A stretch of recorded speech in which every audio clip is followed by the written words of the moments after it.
ביקשתם עול? קיבלתם עול. ראשון, את האחסון המטורף הזה לעפרונות, לטושים, מושלם. אחותי גם קטנה, כמו שאתם רואים. טוב, קנינו את זה. חברים, זה לא ממומן, זה עלה 17 שקל. כל אחד מהעיפרון הזה עלה 2.5 שקל.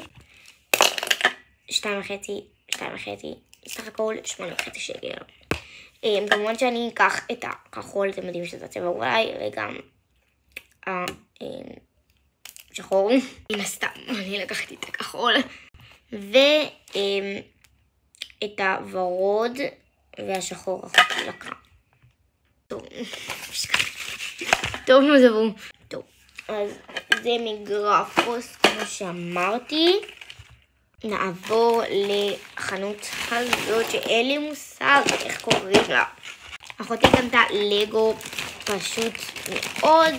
אני גם הראיתי את זה בסרטון הקודם, אז כן, כמו שאמרתי, לכו לצפות עכשיו. טוב, היא קנתה כזה של אוטו גלידה, לא אוטו גלידה, אוטו דונאטס. אבל גם היה משהו יותר טוב של המבורגר. תודו שזה יותר טוב.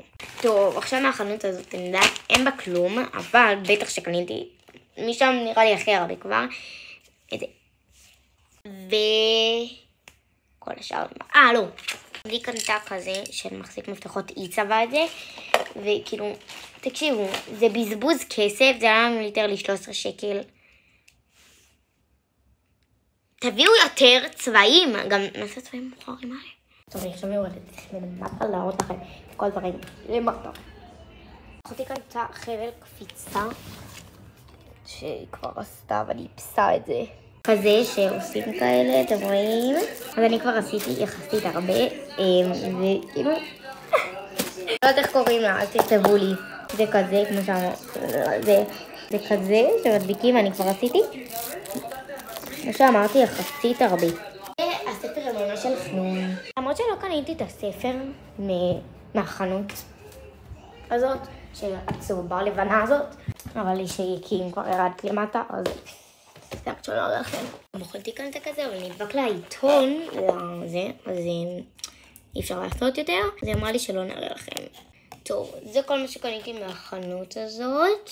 עכשיו לסטימת, כי נראה לי שיהיה חלק 2 גם, חברים.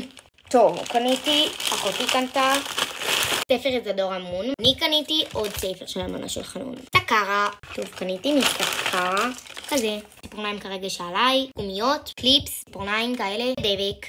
חברים, תכתבו לי מה אהבתם, ביוש.